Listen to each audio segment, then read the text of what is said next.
back to the channel, and if you haven't subscribed, please do so for you to get more suspenseful crime stories and analysis.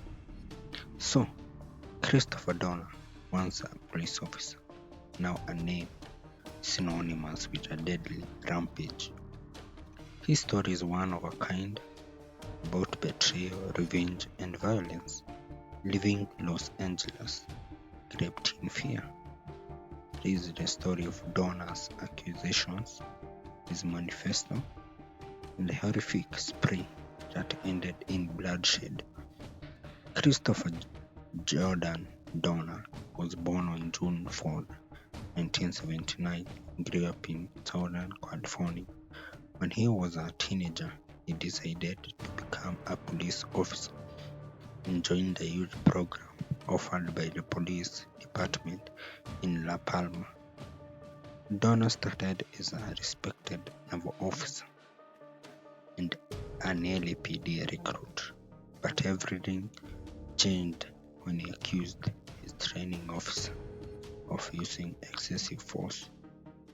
Dorner reported his superior for allegedly kicking a mentally ill man during an arrest, but instead of receiving support, Dorner was dismissed, with the LAPD claiming that his accusations were false. This decision lit a fuse that would ignite a deadly chain of events. Dorner felt wronged, betrayed by the institution he swore to serve, and in 2013 he began a chilling retaliation against the LAPD and those he blamed for his firing. His targets were not just officers, but their families as well, and up to 40 people were listed in his manifesto as potential victims. The first to fall were Monica Kwan, the daughter of the LAPD official who represented Dorner during his dismissal hearing, and her fiancé. Dorner's manifesto, published on social media, was a chilling 11,000 words declaration of war against the LAPD. He accused them of racism, corruption, and widespread abuse of power. The manifesto, however, detailed his grievances and listed his targets, promising to wage an unconventional asymmetric warfare against his former colleagues and the LAPD in it. Dorner expressed admiration for other mass shooters, which is a weird behavior, and declared his intention to restore his reputation through terror. The LAPD and other police agencies collaborated and launched one of the largest manhunts in California's history, but Dorner remained elusive due to his training in the Navy. He ambushed police officers, shot at civilians, and kept the city in a state of panic. His ability to evade capture only fueled the fear surrounding his attacks.